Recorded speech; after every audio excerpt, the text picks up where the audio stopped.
tertúlia. Meu boa tarde aí para todos. Hoje é 18 de agosto de 2009, terça-feira. O verbete é o 1298, 4 páginas, 37 logias e 5 máximos. O título é Mega Sincronicidade.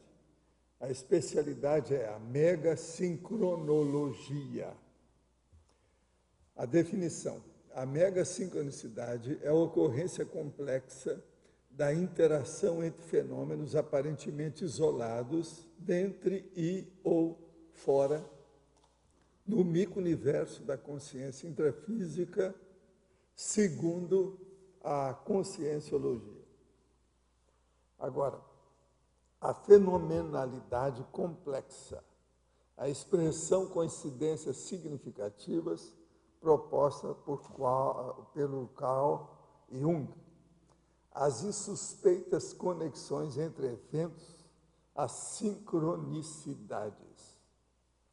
A mega sincronicidade, a autovivência do estado vibracional profilático, a sincronicidade multidimensional, a cadeia de acontecimentos, as múltiplas correlações, os fatos e parafatos atratores, as simulcognições, o momento evolutivo, o aqui e agora, o mérito assistencial de cada consim, o fluxo das realidades do cosmos, a cronêmica e a prosêmica.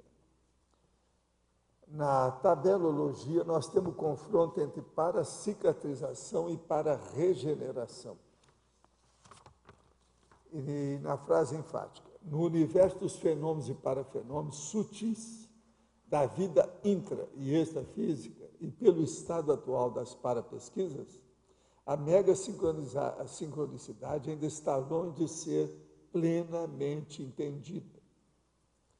Você já vivenciou algum acontecimento incluível no contexto da mega sincronicidade? De qual natureza ou modalidade?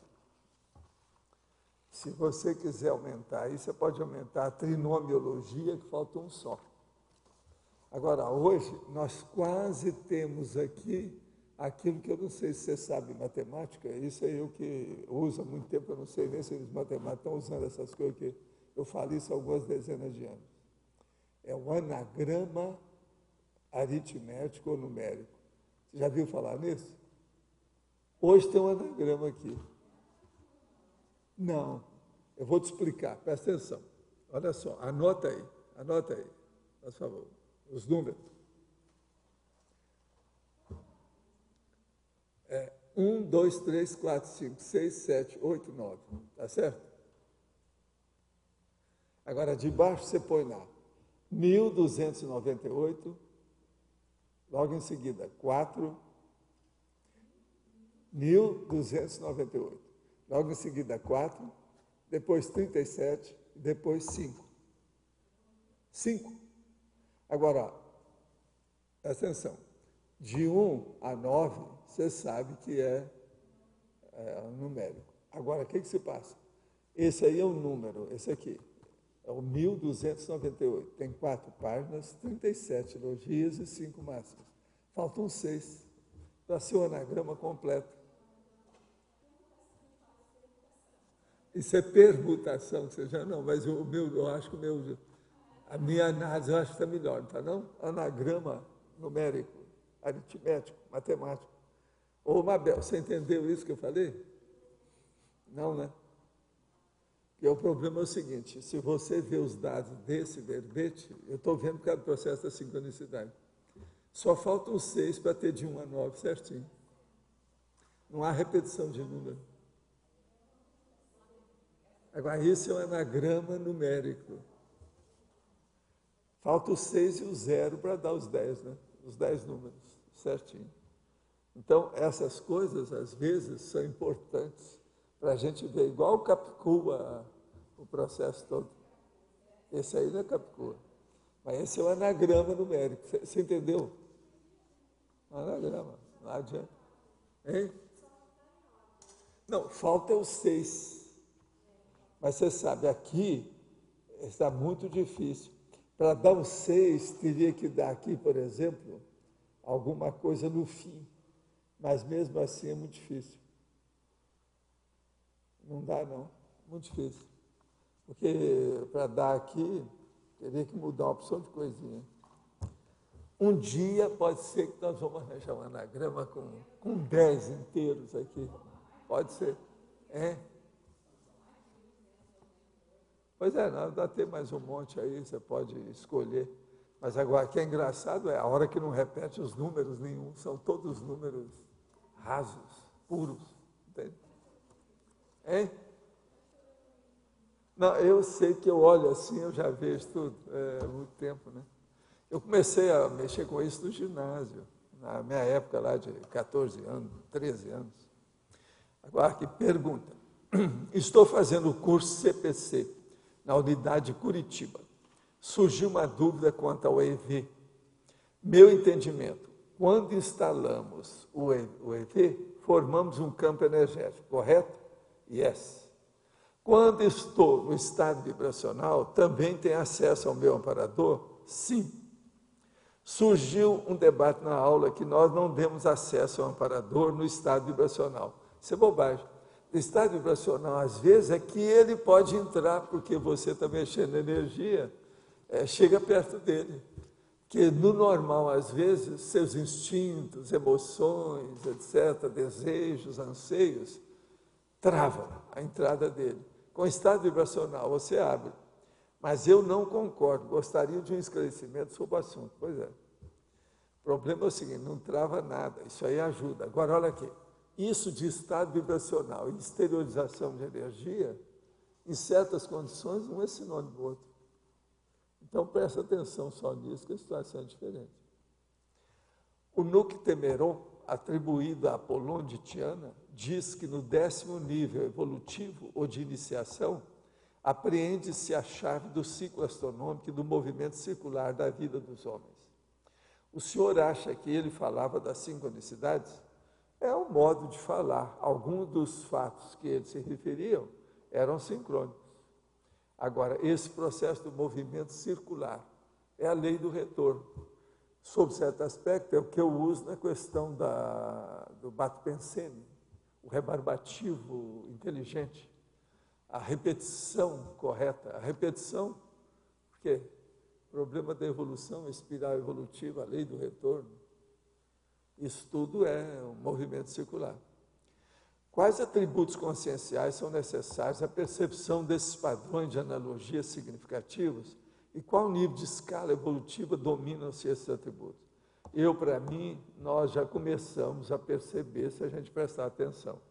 Mas veja, a gente tem que ver essas coisas assim, aparentemente que não tem valor nenhum. Igual que eu estava mostrando aqui o caso do anagrama numérico. Agora, o que se passa? Quem começa a perceber isso é quem fica mais desassediado. De modo que esse negócio começa mais firme na dispersidade. Olha que tem lógica isso que eu estou falando. Sabe o que é? Assédio ocupa demais a mentalidade, o tempo e o espaço da consciência. Assédio, ele é entendeu o que quer dizer? Ele, então, até um certo, ele carcome os potenciais da pessoa. Isso aqui é o pior na questão do assédio interconsciencial. Poderia ampliar em ciclologia o ciclo da sincronicidade do sensitivo ectoplasta? É justamente, está falando aqui, isso aqui é o ciclo, no caso, por exemplo, uma pessoa que é ectoplasta, ele tem mais facilidade de juntar os fenômenos, os fatos, as ocorrências de vida e energia. Os objetos, então, se casam com mais facilidade com as ectoplasmias da pessoa. Agora, a hora que casa objeto, casa fatos, casa fatores, casa holopensenes. Isso é o caminho da sincronicidade. Isso cria ciclos. Então, por exemplo, agora o ciclo, no caso aí, esse da sincronicidade do ectoplasta. Veja bem, você pensa uma coisa física, você está fazendo uma atitude física, uma sensação ou sentido do corpo. Mas você está pensando para fazer isso. Um mau sentido comandado com lucidez, com autoconsciência, sem você raciocinar. Volição, a vontade, a intenção, a concentração mental, processo da atenção, vamos dizer, exclusiva. Então, é uma opção de coisa que tem aí. Então, isso faz a sincronicidade. Então, por exemplo, muitas das sincronicidades que ocorrem no nosso dia ocorrem porque cada um de nós está vivendo com vários segmentos de interesse. A pessoa, quando concentra no interesse só, ela vê mais o processo da sincronicidade. Por quê? Ela fica mais depurada para observar. Uma coisa é você chegar em cima do morro ou num mirante muito alto e ver aquele panorama enorme. Você se confunde se você não está acostumado com a cosmovisão. E é o que acontece com a maioria das pessoas na Terra. Elas não estão acostumadas com cosmovisão. Elas estão acostumadas com monovisão. Então, isso aí é muito difícil. Agora, com a ectoplasmia, há uma facilidade, porque o próprio ectoplasma, ele faz o super bonder, ele gruda tudo, começa a juntar as coisas. Aí a sincronicidade aparece. A hora que você vai juntar qualquer coisa, a primeira coisa que tem, ou a primeira orientação que você tem, inevitável, inafastável, é que você só junta as coisas afins. Não tem jeito de juntar as coisas de... Você não sustenta a junção. Isso é o negócio da conação, o processo que eu já falei, o coniúncio.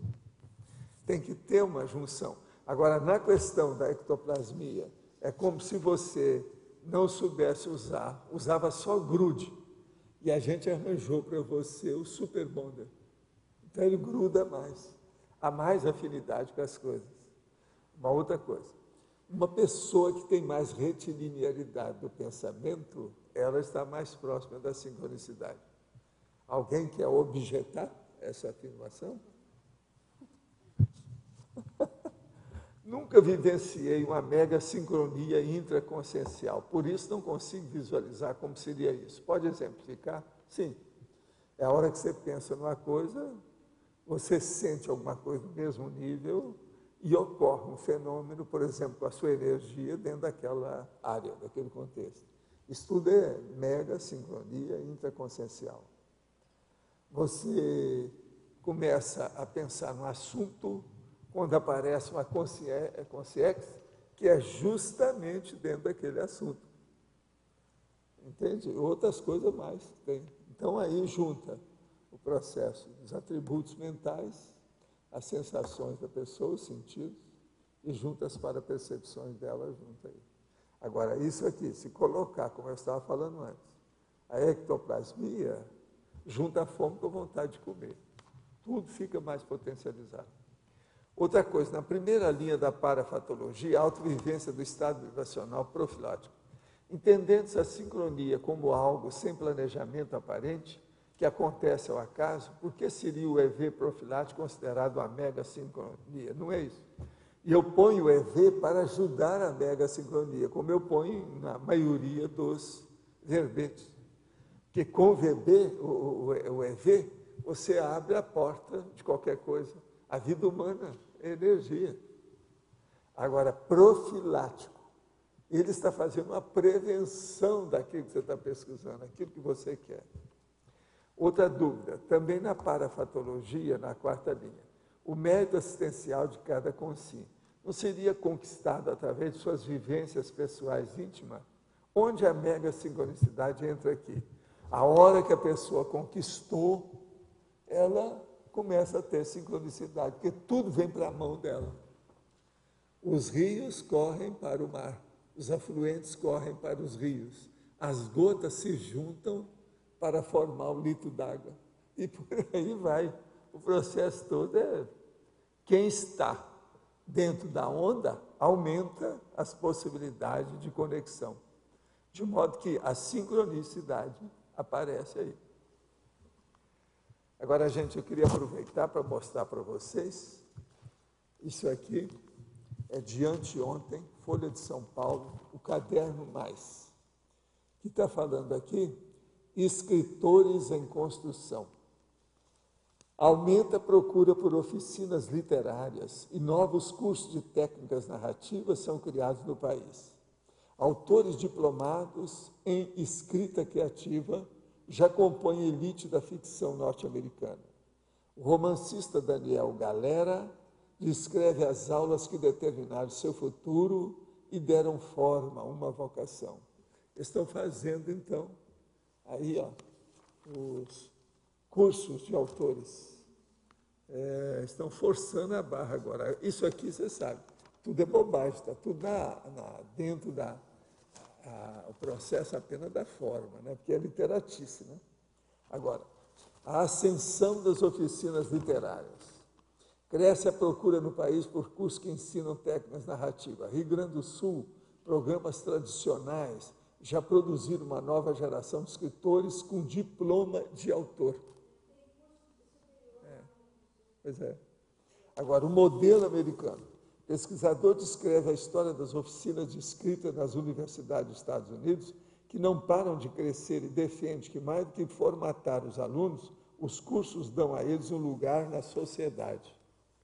Então, ele dá o nível de escritor, ou seja, a profissão. Arranja o pódio para o escritor. Relato de um escritor aprendiz. O que fazer com um texto? Uma boa parte deles jogam no lixo. Agora, não é isso? E por aí vai. Mas, se alguém quiser ver, está aqui. O jornal, o Caderno Mais, com o processo dos escritores. É interessante, de qualquer maneira, né? A parte dos escritores aí, dos nossos cursos. Nós já temos isso há muito tempo. Muito mais sério que esse é o processo nosso lá a resenha dos livros, a análise crítica de livro último. Aquilo é muito mais sério. Eles vão ver se chama o Vasconcelos agora, o próximo curso, você sabe, né? Vamos ver o que vai dar. Eu espero que vocês compareçam lá para fazer muita pergunta para o homem. Pode falar. O senhor podia falar mais essa questão, explicar mais essa questão do assédio que ocupa tempo demais da pessoa? Isso, o autoassédio. O senhor falou logo no início, né, que o assédio ocupa tempo demais da pessoa. Sim. Desenvolve mais isso, aprofunda. O caso é o seguinte, a maioria das pessoas, elas se enrolam, como eu sempre tenho falado aqui, através das emoções, tá certo? Por quê? Porque nós vivemos os milhões de anos, ou se vocês quiserem, milhares de vidas, tudo sendo dominado pelos instintos. Os instintos são emocionais. Então, o processo do comocionalismo, praticamente, estrutura a nossa evolução até aqui. Agora, com o curso intermissivo e tudo mais, nós estamos querendo, então, sair para uma racionalidade, um domínio maior de lógica, um processo cosmoético acima do interesse do egão. Isso tudo muda completamente.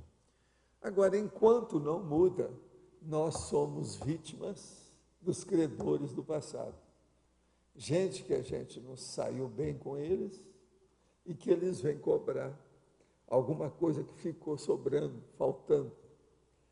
Essa cobrança, então, mexe na emoção. Mexeu na emoção, desarticula, descentraliza, vai bambeando tudo que tem na construção do mental soma da pessoa. Ela cria problema. Então, aí nós vamos ver um monte de enfermidade da neurociência e da psiquiatria, tudo baseado nisso. E, com o passar do tempo, vem também as outras enfermidades orgânicas, devido ao processo da somatização, vamos dizer assim, das penúrias, das angústias, a pessoa começa a somatizar, de acordo com as deficiências genéticas dela. E as deficiências paragenéticas, ela tem um conceptáculo patológico. para receber aquilo tudo. Aquilo, então, expande. Agora, isso às vezes aparece, dependendo da idade, da situação toda. Por isso que uma boa parte dessas doenças psiquiátricas, elas se dão mais ou menos na época do fim da adolescência. Então, é por causa disso. Agora, o problema todo é o seguinte, vamos examinar as pessoas melhores nesse nível e onde elas caem. É o que eu falo da pusilanimidade. A pessoa fez o curso intermissivo, ela vem para cá. Aí os assediadores do passado descobrem e identificam a pessoa. Ela, então, está muito entusiasmada com aquilo. Na hora que ela começa a ampliar o seu processo de pensamento, vem os exopensênios com afinidade naquele processo patológico dela, de 1 século, 2, 3, 10. Aquilo, então, começa a desestabilizar tudo que ela estava. O entusiasmo cai, ela fica receosa e começa a ver só obstáculo, já não vê mais facilidade. A motivação vai para o espaço. Ela, então, começa a ficar mais circunscrita em si mesma para se defender. E acabou. Agora, então, aí veja, o espaço mental dela foi ocupado pelos processos emocionais negativos que o assédio causou. O povo fica pensando que o assediador, às vezes, é um possessor que está ali com ela o tempo todo, nem sempre. Ele desencadeou e fica à distância lá, emitindo os pseudópodos. De modo que isso aí é um senhor problema. Agora, primeira conclusão, então, por isso que é que eu vim falando. Desperticidade, ou a condição do ser desperto, ele tem que ocupar o tempo dele com a interassistencialidade. Porque senão ele vai ficar a ver navios. Ócio gera doença. Está entendendo? O ócio. É muito difícil. É só mesmo lá aquele italiano que gosta de falar que o ócio ajuda, etc. Tal, né? É o ócio criativo. Ele pode ajudar, mas veja, quando ele está falando em ócio criativo, já é alguma coisa, ele está preenchendo o ócio com uma criatividade. Agora, o problema é esse, na hora que não tem, entende? Mas ocupação para aquelas consciências que estão habituadas há milênios com a preocupação, acabaram as preocupações, como é que vai ser? Você entende? Então, veja, a doença, ela tem seu papel fundamental na evolução das consciências. Sem a doença, o povo ia evoluir mais lentamente, mais devagar.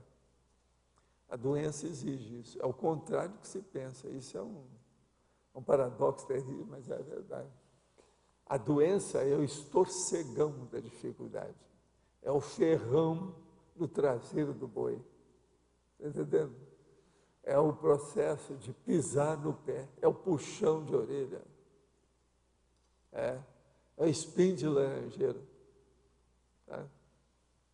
Às vezes é necessário por causa disso aí, para a pessoa sair da inércia milenar. Inércia milenar. É a saída. Mas então, ô, filósofo, o que você quer dizer? Sempre a interassistência é o caminho melhor aí para a desperticidade. Mas, para atingir isso, em termos de enfrentar todo esse problema de assédio todo... Por exemplo, eu não acho que sem a interassistencialidade antes, a pessoa não chega na desperticidade depois. Agora, a hora que ela chega, ela aí vai reconhecer a interassistencialidade que ela faz, sem ninguém, nem as circunstâncias, fazer imposição sobre ela para fazer assistência. Ela já vai fazer uma assistência espontânea. Quer dizer, é o básico assistência, mas para ela chegar efetivamente à assistência, o que ela deve promover em si própria, sei lá? O problema todo é ver por que a assistência tem razão. Qual o objetivo da assistência? A razão de ser da interassistencialidade. Ela tem que estar convencida disso perante si mesma. Tem que ter uma convicção feita pela própria vivência. Isso aí é que é o sério.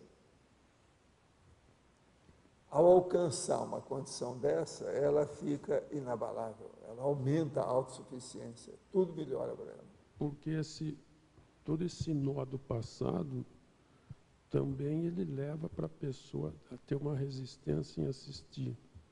Então ele tem que trabalhar também esse nó do passado. Agora você veja, na verdade, a hora que o homem ou a mulher se tornou um pouquinho lúcido, já mostra que está dando o primeiro passo para a desperticidade. Agora, o problema é que às vezes as pessoas ficam nisso alguns milênios. Ela fica fazendo, marcando o passo no mesmo lugar. Ela não sai dali, ela fica estagnada. O problema é sair disso. Agora, isso tudo tem sempre uma base emocional, esse nó. É a base emocional que não permite a pessoa refletir sobre o prioritário. Agora, a hora que ela começa a refletir sobre o essencial, o prioritário, o ideal, ela alcança a dispersidade. Mas o básico é que a própria interassistência vai atuar para que ela também jogue Agora, essas emoções. Uma conclusão séria, viu, que eu vou perguntar para você. Eu vou perguntar para ver a sua conclusão. Da turma, vamos dizer, dos elementos da humanidade que já estão, mais ou menos, no encaminhamento da dispersidade, que eles são mais? Autoassediados ou heteroassediados? Auto. Eu ia falar, apesar que ela falou antes. Agora, aquela pessoa que está começando a ter alguma noção, que está deixando de ser topeira, de ser bicho preguiça, de ser um sáurio, quer ser um crocodilo, o que é que domina mais nela? O autoassédio ou o heteroassédio? Pessoa mais tipo crocodilo, isso? É que o autoassédio sempre vem antes, mas nesse caso parece que está dominada pelo heteroassédio. Não, aí é o instinto que manda na pessoa. Instinto. Então é o processo instintual, é o processo da relação, da sensação. É o problema vegetativo dela. Ela sai do vegetativo, sim, mas veja, mas é um autoassédio caracterizado pelo instinto. Então o instinto ele ganha mais, porque o autoassédio normal é aquele que a pessoa tapeia ela mesma. Entende? Eu estou me enganando com autoconsciência. Esse é o autoassédio que nós chamamos. Aí não, aí é mais uma detonação instintual. A situação é diferente. Mas a causa motivadora sempre é o autoassédio. O heteroassédio ele vem sempre para potencializar. Não é bem a causa motivadora. Se você vai falar para tudo, não é o autoassédio. Para tudo não, mas em geral. É a ignorância, a inexperiência. Isso é outra coisa. Então, o que vem antes é a ignorância que produz o autoassédio. Nós temos é que estabelecer o timeline.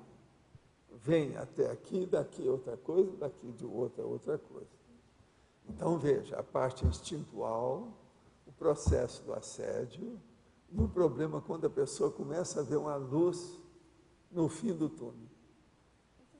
Agora, queria que, quando você falou que aquela primeira enfoque do assédio, do heteroassédio, que ele detona, depois fica longe, isso é sempre assim? Que você tinha falado para... A maioria é. O que eu estou falando aqui é o trivial, normal das coisas. Mas existe... A maioria entra nisso. É a mediocridade reinante dentro do nível da evolução. Nós todos passamos por isso. Ele dá, às vezes, um pouquinho assim, agora, em pouco tempo... Se você começar a entender esse processo do autoassédio, do jeito que nós estamos falando, você vai entender por que nós vivemos na socin patológica. É uma socin dominada pelos autoassédios dos elementos da humanidade. Então, o autoassédio seria o grande vilão da história humana. É o autoassédio. Todos esses processos políticos que nós estamos debatendo aí essa semana, todos eles permanecem. O problema de manter isso aí, todas essas loucuras que existem aí na sociedade patológica, é devido ao autoassédio. Por exemplo, você não vai me dizer que os líderes, que eles são menos lúcidos do que os liderados. Não. A tendência é que eles têm mais lucidez, pelo menos de comunicação, do que os liderados. Se isso ocorre, é porque eles são autoconscientes e não querem mudar. Então, por exemplo, não vai me dizer que o Sarney está cansado de saber que o povo está falando certo contra ele. Mas ele não quer reconhecer uma coisa dessa. Isso vai contra o orgulho dele, a vaidade dele, a autobiografia dele, toda a vida que ele se dedicou a um processo da politicália. Isso aí não é política, é a politicália. A politicália do regime representativo. Mas é o... Então, eu estou dando só um que está na moda, ele hoje é vedete, né? Todo mundo falando dele. Veja, ele é bem consciente, ele sabe muito bem disso. É tanto que ele falou lá, falou 5 minutos se defendendo, não falou nada para se defender. Ontem citou o Kafka. É uma vergonha, citou até o Kafka. Evaldo, não sei se eu estou certo, eu tenho a impressão, a gente comete, no dia a dia, comete certas doideiras. Às vezes vem, aí se percebe que está errado. Pois é, mas veja, vai trabalhando o Sarney já é uma grande personalidade, pelo seguinte, ele ainda não deu tiro em ninguém, que a gente saiba, não atacou ninguém com um soco no nariz, entendendo? Ele, pelo menos, se compõe, já é alguma coisa, já conseguiu alguma coisa. Tem outros que são piores, ele já avança, já dá tiro, já mata os outros. Lá eles mesmos falaram no Senado que o pai do Collor quis matar um, matou o outro. Isso em pleno Senado no Brasil. Então, veja, existem uns que são mais bárbaros, mais grosseiros. Tem outros que já ali dentro. Então, por exemplo, o Sarney, já pensou em vidas anteriores? Se hoje ele é assim, em pleno século XXI, pensa como é que não era esse homem, por exemplo, na Roma antiga, lá dos seus ancestrais. Como é que não seria isso? Quer dizer, ele já evoluiu alguma coisa. É igual aquele seu amigo lá, ele já não é mais topeira, ele já é gente. Não é mais topeira. Ele tem nariz, tem os olhos, tem boca, tem a cara parecida com a gente, quer dizer, já não é mais primata, já evoluiu. De modo que é a vida. O que é melhor é que o Senado atual é só de gente. Macaco mesmo não tem quase nenhum lá mais. A maioria já saiu. Os primatas. Tá certo? Agora, ainda tem muita água debaixo da ponte para passar para que o leito do rio fique com água límpida. Está tudo poluída a água. Cheio de espuma. E geralmente, né, o Senado, por exemplo, só dá espuma. Tudo branquinho, você pensa que é uma beleza. Chega lá perto, até o fedor, você não aguenta ficar perto. No entanto, a espuma fedorenta, mas linda. Você entende? Agora, veja, é a nossa atual situação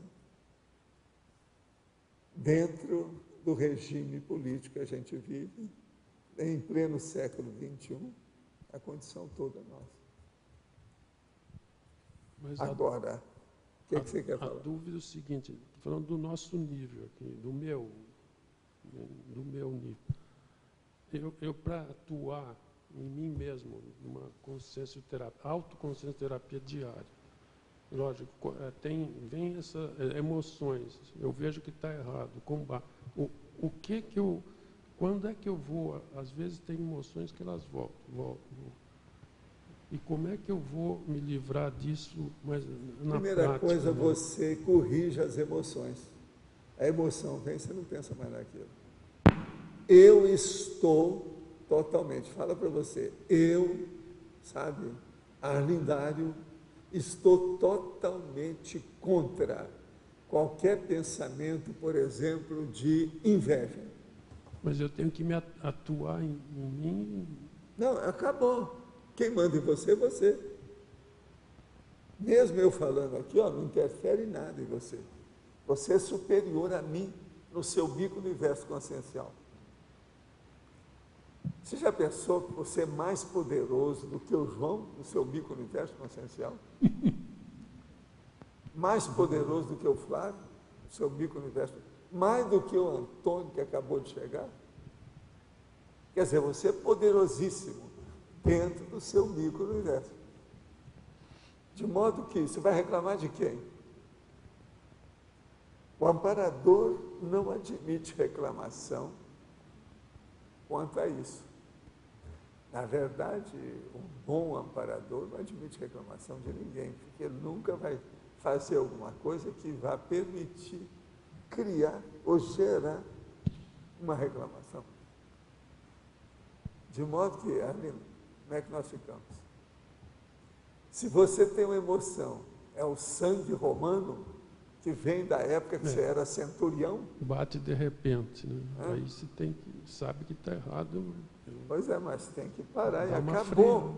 Agora veja, você está pobre em matéria de pensionização, você não tem outro pensamento para colocar no lugar da inveja? Não, eu não fico pensando. Agora, que vem certas coisas de repente, mas sempre estou caio em cima também. Não, a melhor da história que eu vou fazer com a Arlindo um dia vai ser o seguinte, você vai virar cobaia, tá certo?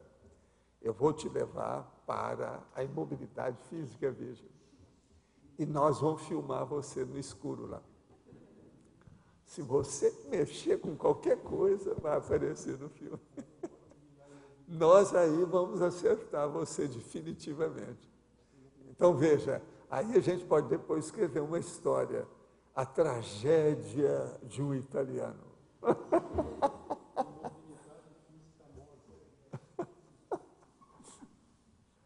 Terrível, né? O negócio é esse. Você quer falar alguma coisa? Eu queria que o senhor explicasse um pouco melhor essa tabela aí. Essa tabela. O quê? A tabela. A tabela. Vamos entrar nela. Confronto para a cicatrização, para a regeneração. Especialidade 1 da paracicatrização, somatologia. Da regeneração, evoluciologia. Quer dizer, na cicatriz é um processo do soma ainda, vai cicatrizar alguma coisa que não está boa. Agora, a regeneração é uma evolução, porque está regenerando. Uma coisa que já passou há muito tempo é superior ao processo da cicatrização.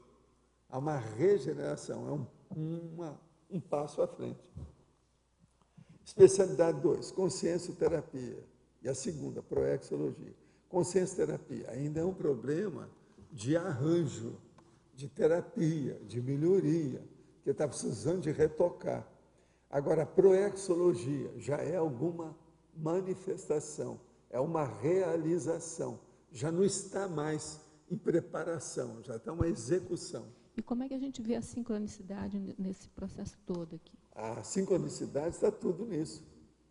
Por exemplo, Como é que está a sua vida, seus atos, seus fatos, a situação toda está assim. Você ainda está numa fase que está cicatrizando ou você já está numa fase de regeneração? Olha bem os fatos que ocorrem com você. Olha o seu corpo, como é que é. Olha as suas tendências. O que é que vem até você? Com isso você sabe. A regeneração é a sincronicidade. Agora aqui, subcampo. Nós temos aí, então, subcampo para cirurgia. Subcampo, Max Morex. Para cirurgia, ainda é um arremedo, é uma cicatrização. Está burilando aquilo que eu falei, está esculpindo alguma coisa que não acabou, fazendo um acabamento. Já na Max Morex, já ultrapassou, pode ser uma coisa além. É o pós, é positivo. E por aí vai. Você quer que continue? Você entendeu? Agora, objeto sob análise, a consciência doente. Objeto sob análise, a consciência sadia. Presta atenção, como é que tem um passo à frente. Isso é sincronicidade. Pois é, a sincronicidade é esse Todos passo os à frente. fatos seus levaram para uma melhoria. Isso é sincrônico. Então, eu vejo assim, a primeira parte da tabela é o Tem encaminhamento para a gente que você sincronicidade. olha para a pessoa e fala assim, essa aí não vai ter jeito de sair disso. Ela não tem gabarito para isso. Por quê? Tudo que ela pensa, ela faz, ela sente, ela quer, ela procura, tudo é para aquilo, errado. Ela não vai melhorar tão cedo. Então, ela está criando a sincronicidade a favor dela. Ela está puxando todo o processo do acostamento negativo e não o acostamento positivo. Então, os afluentes que correm para ela são afins a ela, negativos. Não são afluentes sadios. Entende? O número 6 é diagnóstico, neoplasia, uma tumoração, diagnóstico, o envelhecimento. Você tem que lembrar o seguinte, a neoplasia é um tumor, por exemplo, o meu câncer aqui, ó, tá certo? Agora, envelhecimento, a minha mão que está ficando aqui, isso aqui praticamente não tem saída. Isso é um processo de idade. Isso aqui mostra a minha certidão de idade. Agora, o câncer não, essa é outra coisa. Então, você veja, tumoração, neoplasia é um câncer, por exemplo, é um tumor. Agora, envelhecimento, ele é inevitável. É a falência dos órgãos, dos sistemas, do condicionamento do corpo. Isso não tem jeito. Quer dizer, o corpo, ele vamos dizer, finito. Agora, o tumor, esse não está no gibi. Esse aí não está na sua instrução de uso. Se ele chegou, porque teve alguma coisa errada. Um acidente de percurso terrível. Mas o que é que a nossa amiga quer falar? Alô? Pode falar. Sou eu? Sr. Valdo, sou eu? Por incrível que pareça. Aqui na exemplologia, o senhor fala assim, ó, mega sincronicidade intraconsciencial. A sincronicidade complexa ocorrida no âmbito do micro-universo consciencial. O senhor podia exemplificar? Onde é que está? Na exemplologia, página 66. Exemplologia. Você quer a intraconsciencial? Eu gostaria de um exemplo que ocorresse no micro-universo consciencial. A sincronicidade complexa ocorrida no âmbito do micro-universo consciencial. É aquilo que nós estávamos falando aí, que eu respondi lá uma pergunta sobre a mega sincronia intraconsciencial. São os fenômenos, por exemplo, a pangrafia tem uma opção de sincronia simultaneamente. Tá. A pangrafia, são vários fenômenos confluentes. E a pessoa observa aquilo tudo e vai seguindo tudo com ela. Eu, por exemplo, um dia desse aqui, eu falei sobre um dia meu que estava totalmente sincrônico. Tudo que mexia era dentro da profilaxia. Tudo caminhava, eu ia ver, era um processo de higiene, de previsão, de prevenção. Pois é, higiene, que é a profilaxia. Não, os internos e os externos, mas tudo ocorrendo ali daquele jeito. Então, parecia que eu cheguei e falei assim, eu só falo e faço hoje, só vivo com higiene. Pronto, tudo que era de higiene veio para o meu lado, entende? Então, isso é sincronicidade, é uma interatividade que você desencadeou, detonou no cosmos. Entende? Ok. Professor Valdo, posso fazer uma outra pergunta? Vamos em frente. Então, é o seguinte, eu estou fazendo um levantamento das especialidades dos verbetes da enciclopédia, levantamento estatístico. Aí tem algumas especialidades, eu gostaria de saber do senhor, se o senhor vai manter ou se, a forma, né, ou se vai adotar a segunda, por exemplo, autoconscienciometria e autoconscienciometrologia. O senhor vai deixar assim como está? Não, eu vou ter todos os dados aí e vou ficar depois fazer o tesauro. O tesauro da conscienciologia, a gente mostra qual a expressão que deve ser usada em primeiro lugar, aquela que é melhor. Mas eu vou usar todas as expressões para dar a diferenciação pensênica do povo, a diferenciação de tendências. Eu já mostrei, por exemplo, somática, somatologia. Você está entendendo? Tudo isso eu vou usar. Agora, hoje, na maioria dos verbetes, nós vamos colocar a expressão sesquipedal, de propósito. Então, por exemplo, a maioria que nós vamos pôr vai ser somatologia. Não vai ser mais somática. Mas a somática, ela existe, que é para mostrar. Que eu comecei usando primeiro as palavras curtas para os operários. Agora eu já posso usar sesquipedais para os intelectuais. É um processo de cultura popular e cultura erudita, ou a cultura mais avançadinha. Tem uma outra expressão que é parapedagogia e parapedagogologia. Que essa parapedagogologia é que vai predominar dentro do TESAL. Tá bom. Então era isso. Tá Obrigada. certo? Agora aqui, pergunta. Minha irmã tem 8 anos de idade. Penso em ensinar para ela o EV. Entretanto, eu mesmo não tenho um domínio razoável das energias. Ela começar a trabalhar energia nessa idade pode chamar o assédio? Olha, tudo pode chamar assédio, trabalhando ou não trabalhando, depende de quem é a pessoa. Ela já sente energia na ponta dos dedos, é muito estudiosa, a primeira da turma. Vejo que ela tem atributos conscienciais superiores aos meus. Olha, meu filho, aos 7 anos, dominava a energia de até encapsular a pessoa. 7 anos de idade. Agora, ele, até hoje, ele é discreto com isso, ele não aparece com as coisas em cima. Mas agora, os fatos, vivendo com a pessoa, você acaba vendo os fatos, como é que são. Aos 7 anos, ele paralisou uma pessoa que estava estudando a conscienciologia há vários anos, até nos Estados Unidos. Saiu daqui, foi para lá, ele morava em Ipanema, era meu vizinho. E ele bloqueou o cara na minha frente. E nem o cara não sabia, eu também não sabia que era ele que tinha bloqueado. Aí ele começou a rir, todo mundo. Então, veja, ele tinha menino, ele começou a fazer essas coisas com 7 anos. Uma outra coisa, eu às vezes levava ele em São Paulo, eu não sei se você chegou a ver isso um dia, que eu falei assim, Arthur, toma conta desse povo, joga energia. Teve gente que chegou para mim e falou assim, eu senti mais energia com o seu filho do que com você. E outra coisa, aquele monte de gente, que era por fila, um atrás do outro, você lembra disso, né? Então, o problema todo é o seguinte, pode ser feito o processo com a menina de 8 anos.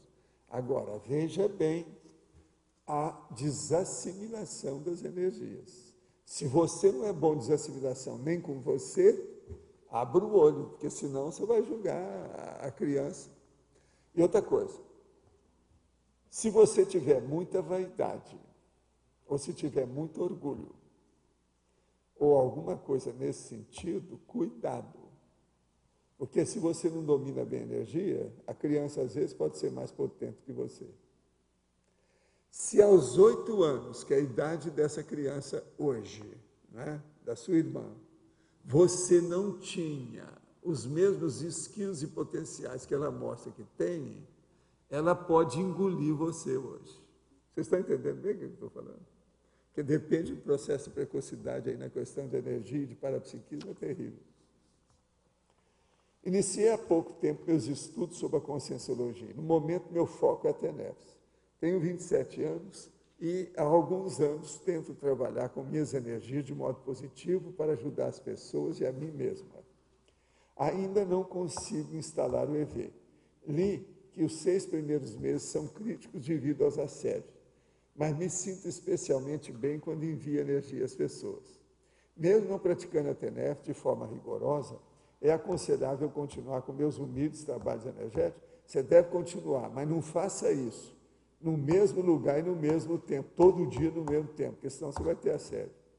Faz as coisas de uma maneira eventual, ou de um modo, assim, aleatório. Há 2 anos consegui secar um pedaço de bife que coloquei no meu quarto, em pleno verão, sem nenhum tipo de conservante, usando apenas o que na época eu chamava de poder da mente. O senhor poderia explicar isso? Sim. Eu vou te contar. Você podia fazer as minhas experiências, que eu fiz no Centro da Consciência Contínua. Lá eu tinha umas horríveis. Uma delas que eu vou dar para você. Veja bem, vê se me entende. Você vai pegar um aquário, a água boa, e colocar dentro do aquário aquilo que você quiser para fazer o recheio decorativo do aquário. Tem mulheres e homens que gostam muito dessas coisas. Agora, o que se passa? Você vai ter um aquário maiorzinho para você colocar lá alguma planta aquática. Planta aquática, que vive dentro da água. Vocês sabem que tem uma opção disso. Como é que chama as plantas mais aquáticas que vivem, por exemplo, no mar, na água? Algas, por exemplo. Então a pessoa pega e coloca algas vivas lá dentro. Agora, ela põe de um lado e põe do outro. E você, então, vai jogar energia nas algas da esquerda, para secar as algas dentro d'água. Eu acho que aí eu já liquidei o assunto. Já, acho que a pessoa já entendeu. Não precisa mais nada. Foi para o escambau. De modo que pensa nisso. Se você é boa para secar bife, você agora vai secar a alga dentro d'água.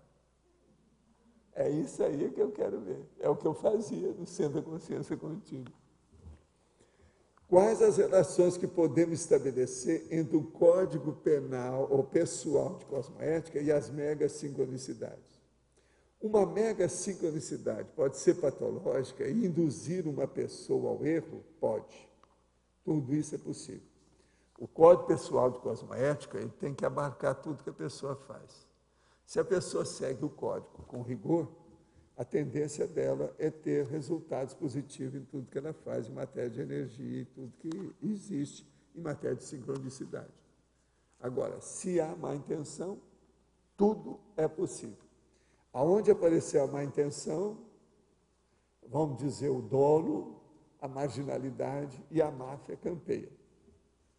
A relação que você tem com o número 11 pode se encaixar no processo da megasincronicidade perfeitamente, em todos os itens Fs e Rs, não é isso? Em todos os Fs e Rs, não há dúvida. Durante um período de vários meses, no ano de 2008, vivenciei várias sincronicidades relacionadas aos debates das tertúlias. A que devo atribuir esse fenômeno? Seria devido à sintonia entre as propostas apresentadas e alguma vivência pessoal no extrafísico? Que ilação posso fazer desse episódio? Não, eu acho que aí deve ter alguma relação com algum amparador que está ajudando você. Senão não teria isso. Deve ter algum amparador que está forçando a barra aí para exigir alguma coisa, ou melhorar a sua condição, ou facilitar alguma coisa nesse sentido. A sincronicidade, quando são feitas aqui com o nosso processo, quase sempre tem amparador no meio. Agora, a intenção deles é boa, mas eles têm objetivo. O objetivo quase sempre é interassistencial. Considero a minha falta de retilinearidade pensênica como um problema em minha vida. Inclusive, estou fazendo consciência-terapia para uma possível melhora. Porém, em contradição ao que o senhor disse há pouco, a sincronicidade sempre foi uma constante em minha vida. Como posso avaliar essa situação? O que o senhor pode me dizer sobre isso? Escuta, se a sua sincronicidade fosse essas que nós estamos falando, sua vida não estaria assim. A sincronicidade que você está falando é baratrosférica. A nossa que nós estamos falando aqui é aquela que a gente está tentando manter a comunex evoluída de onde a gente veio, da paraprocedência. Agora, se a pessoa tem sincronicidade e ela faz evocação da paraprocedência baratrosférica, o que ela quer? Tudo está para trás. Primeira coisa, qual é a qualidade da sua intenção? Qual foi a qualidade da sua intenção nos últimos anos?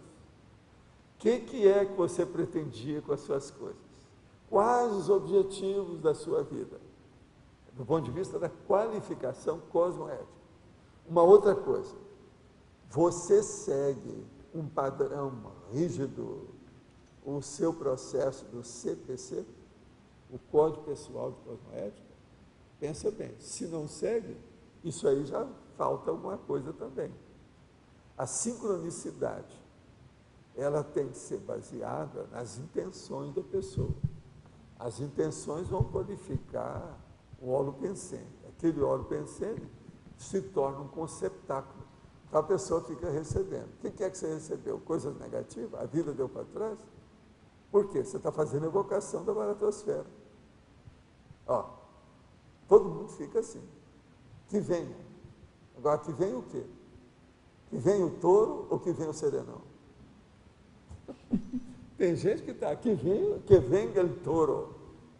No início da tertúlia, o senhor falou que a retilinearidade pensênica ajudava na sincronicidade. Aí a minha pergunta é assim, ó, ela ajuda porque ela faz a convergência, ela promove porque ela consegue viver. Escuta. Sincronicidade, o que é? Não é união de afins?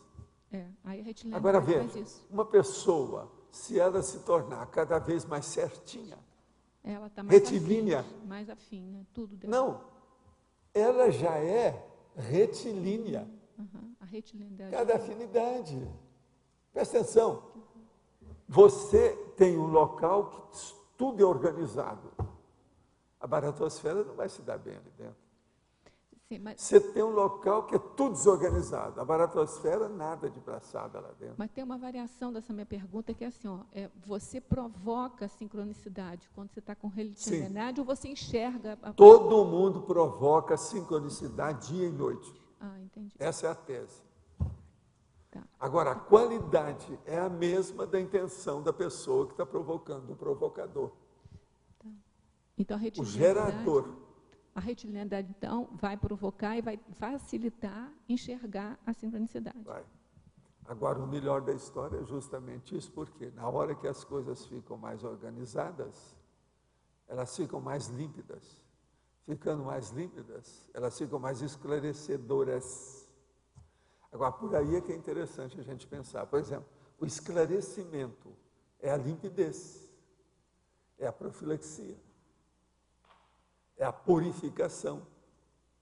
Isso é esclarecimento. Pensa bem. Mas olha, o que é? A paradoxologia, eu queria mais em termos de exemplo aqui. Nos dois casos. Né? Sim, olha aqui. O paradoxo do registro dos detalhes das ocorrências sincrônicas mínimas, oferecer a cosvisão da sincronicidade para psíquicas máximas. A pessoa, por exemplo, ela começa a mexer com a coisa quando ela vê o microcosmo começando a mostrar o macrocosmo. Então, uma pessoa está ali olhando. Ela olha uma uva. Daí a pouco ela pensa no cosmos. Ela pensa num planeta. Aquilo vai aumentando. Então, do microcosmo, ela passa para a cosmologia. Daquele microcosmo pequenininho, a coisa vai ampliando. Agora, o que se passa? Dentro da sincronicidade, é uma coisa absurda. A hora que você começa a ver um negócio que é da nanotecnologia e é da astronomia. Escuta, a nanotecnologia trabalha com a astronomia? Pode juntar. Veja bem, você mesmo já falou, ó, são dois extremos, antipodia. Então, veja, a sincronicidade, ela casa as antipodias. Os contrários... Então, acaba com o divórcio, ou a divorciodade, como diz lá o cara lá. Você está entendendo? O divorcismo, ele acaba com isso. Então, a sincronicidade, o caminho dela é caminhar para todo mundo ter uma interatividade existencial. Agora, então, é aquilo que no Oriente eles falam que o cara depois se transforma na multidão, mas não é isso. A pessoa diluiu, foi o egão na multidão, fazendo assistência. Isso é a sincronicidade máxima. Olha o sincrônico. Presta atenção, sincronicidade, a interatividade. Se existe um exemplo no parafenômeno, né, disso aqui. Por exemplo, um exemplo aqui da história de fenômeno. Eu, por exemplo, tenho contato, às vezes, no mesmo dia, com uma consciência muito avançada, que traz uma consciência que essa consciência e eu conhecemos, que é super atrasada. A sincronicidade é enorme. Por quê? Me juntou a minha pessoa com a desse amparador para a gente atender aquela consciência. Agora, o melhor da história. Às vezes, quem desencadeou o processo fui eu, através do processo da TENEPS. Você está entendendo? Então, veja, tudo é sincrônico. Tem, às vezes, um assistido que a gente vai assistir, que ele tem muita afinidade com um determinado serenão. Aquele serenão vem falar com quem está assistindo. Ele está trabalhando dentro da área dele. Olha a sincronicidade. Então, evocação é uma coisa interativa. Como é que você vai evocar sem interatividade? Você vê jeito, não tem saída para isso. Você evocou, você está fazendo uma interação, é interativo o processo. Pensa nisso. Agora, você falou um outro aqui, ó. A mega sincronicidade extraconsciencial, a sincronicidade complexa ocorrida no exterior do micro-universo consciencial. É aquilo que você vê ocorrendo fora de você, mas que às vezes vai ter relação com você também. Mas você, no caso, seria o pós-fácil. Você é um produto externo. Você não é a essência do assunto. Agora, há fatos desse jeito todo dia também. Então, por exemplo, eu, na minha OFIEX, às vezes, sem querer, e às vezes querendo também, depende do contingenciamento, a gente provoca as conjunções de consciência. Você vai juntar consciências que não se vê há muito tempo, de vida assistência. Você assistiu um, daqui a pouco vai assistir o outro, a gente junta as coisas, porque um pode ajudar o outro. Sendo que ali não tem nem assédio, nem assistência. Todos os dois precisam de ajuda. Professor, o segundo... Então, isso é sincronicidade. O segundo paradoxo. Essas conexões acausais, eu não entendo bem. Vamos entender aí o paradoxo. O paradoxo das conexões acausais entre eventos separados no tempo e no espaço. Isso aí é o seguinte, para isso, às vezes, é necessário a pessoa ter muita retrocognição, para ela ver que aquilo que aparentemente não tem ligação nenhuma, não tem jeito, você não vai arranjar uma ligação. No grosso, a grosso modo, assim, ó, logo de cara, a pessoa fala, não, isso não tem nada a ver uma coisa com outra. Mas ela vai examinar, só tem, as raízes são as mesmas. Agora, isso é preciso de ter retrocognição e saber o que se passa. Eu, por exemplo, eu comecei a entender bem o processo do mantra, eu entendi logo de cara, entendi bem esse negócio do 11 comigo, entendi bem o processo do holopensene, por exemplo, do mar comigo, do livro comigo, o processo bibliográfico comigo. Eu entendi isso logo. Então, isso são minhas coisas de sincronicidade. Agora, veja bem, todos vocês têm isso. Está faltando é vocês descobrir o quê? Todo mundo tem isso. Não sei se eu entendi. Agora, eu estou falando de algumas coisas que eu já defini. E quantas mais não devem existir que eu não sei? A causais, ela é só aparente? Na verdade, existe? Eu estou Não, perguntando. às vezes a causal é a ignorância. Ela é a causal porque nós ainda não identificamos a causa. Precisa de fazer pesquisa para fazer essa identificação. Ela é a causal dentro do nosso contexto. Não há uma causa aparente, não tem nada.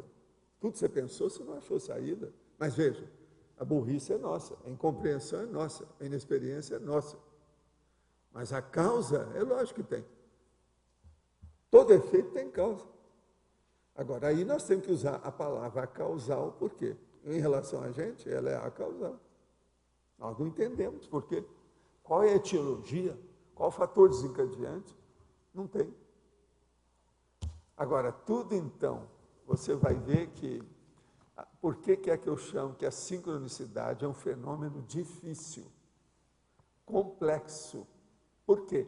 Ele não simplifica nada, ele só complexifica tudo. Aonde ele entra? Porque ele é um fenômeno de atacadismo, ele não é um fenômeno unitário. Ele é universal, ele não é um fenômeno isolado de singularidade. Vê se me entende. Você está entendendo o que eu quero dizer? Então, por exemplo, uma coisa singular é singular, é mais fácil de ser examinada. Outra coisa que é universal ou ampla é muito mais difícil de ser abordada. Valdo, na parafatologia, na terceira linha, no final você fala simulcognições. Sim. Você podia explicar melhor esse fenômeno? As simulcognições é uma das coisas mais bacaninhas que tem em matéria de fenômeno. Por quê? A coisa ocorre ao mesmo tempo. As coisas são ali. Por exemplo, o caso meu aí com a Adriana lá do caso, é a simulcognição. Mas esse é um fenômeno dos sérios. Esse aí é fenômeno composto, que envolve uma série de condições. Se você for analisar e colocar, ele não tem nada simples. Tudo dele é complexo para chegar nisso. Então, a simulcognição, ela é boa por causa disso. Agora, a maioria das pessoas, mesmo quando elas conseguem identificar a simulcognição, ela fica na superfície da análise. Ela não entra na raiz dos fatos. Ela se basta. Ela fica convencida, ou ela, vamos dizer, esfria com o assunto, a hora que ela viu pela superfície o que é que pegou nela. Sendo que é bobagem, não é por aí isso aí. Teria que pesquisar mais, estudar mais, para ver a real mensagem, que às vezes a real mensagem não é aquela que apareceu. E como é que se faz essa análise para se chegar na raiz? Por exemplo, no caso da Adriana, a primeira coisa que tinha que ver é o seguinte, aquilo que ocorreu ia acalmar todo mundo, a intenção era essa. E foi o que aconteceu depois, não foi? A mensagem foi mais ou menos essa, porque envolvia um processo de morte ali um pouco súbita, né? Isso foi um pouco súbita. Quer dizer, um negócio abrupto. Isso é pior. Dentro do processo da vida humana, a cirurgia abrupta do fato trágico é uma das piores coisas que tem. Agora veja, eles mandaram na hora alguma coisa para suavizar aquilo. E do ponto de vista intelectual, totalmente, porque a coisa mais séria que tem é justamente isso. Você tem que entrar com a parte lógica, racional da intelectualidade para acalmar um processo emocional.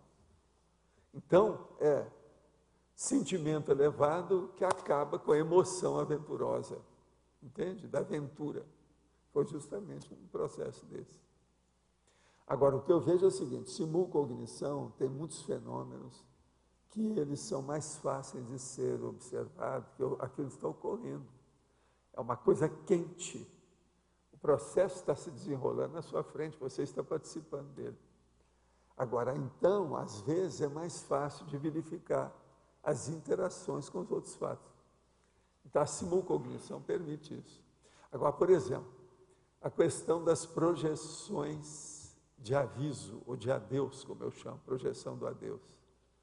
O Ernesto Bozzano andou estudando isso muito. Ele não usou essas expressões que eu uso, mas ele usou os fenômenos psíquicos no momento da morte, simultâneo. Então, o cara, por exemplo, ele morreu às 8h17. Às 8h17, o irmão dele estava lá no salão, no outro país, quando o retrato na parede, que era o retrato dele, porque lá tinha a galeria dos ancestrais, o retrato dele caiu da parede, no chão, exatamente naquele horário. Agora, ele caiu em cima do relógio, chamou atenção para o relógio, porque o relógio parou. Então, você veja, houve a sincronicidade da morte do cara, o retrato dele em cima do relógio que parou para marcar o período da cronologia, o cronômetro. Agora aí, qual foi a mensagem que teve? Entende? A mensagem de quem morreu. Por que aquilo?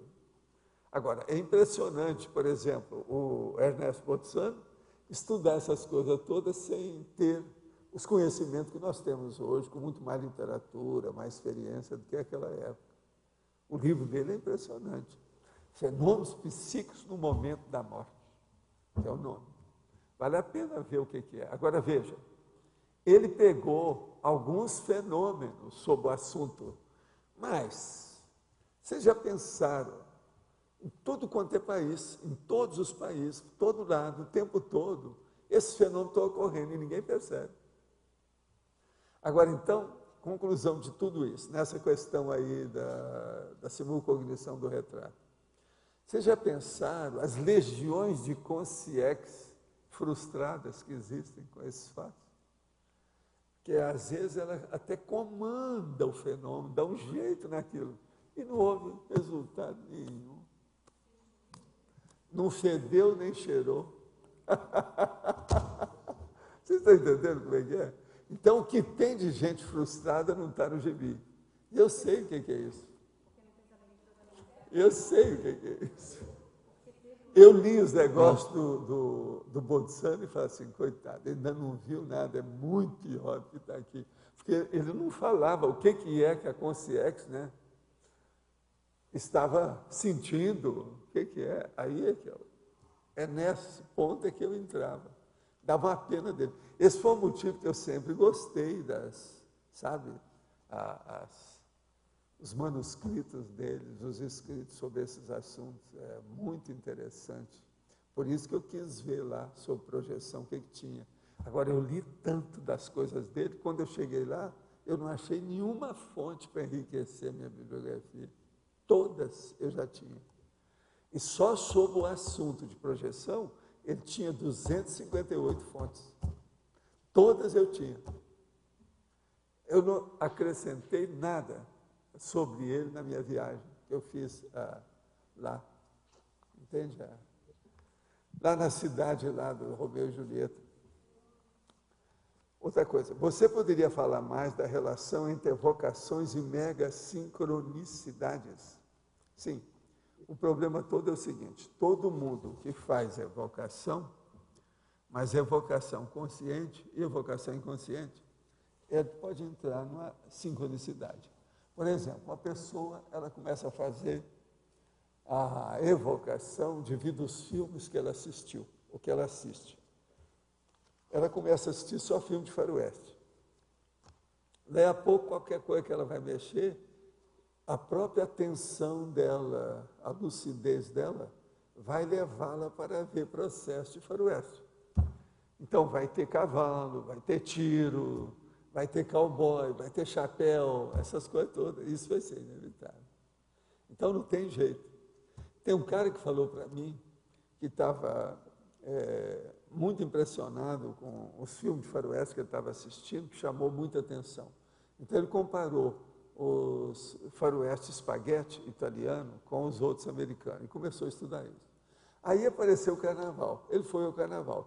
Quando chegou lá, todo mundo que se comunicava com ele estava vestido de bandoleiro, de artista, de tomix, dentro do carnaval. Eu falei assim, Valdo, como é que você explica uma coisa dessa? Eu falei assim, você é um atrator.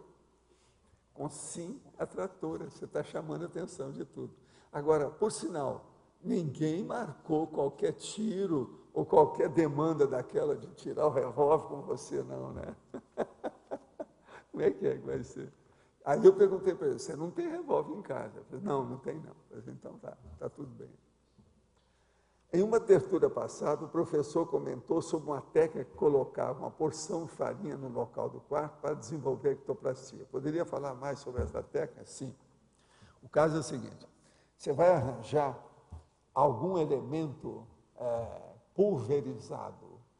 Às vezes, o mais fácil de encontrar mesmo é farinha, porque a farinha não gruda tanto.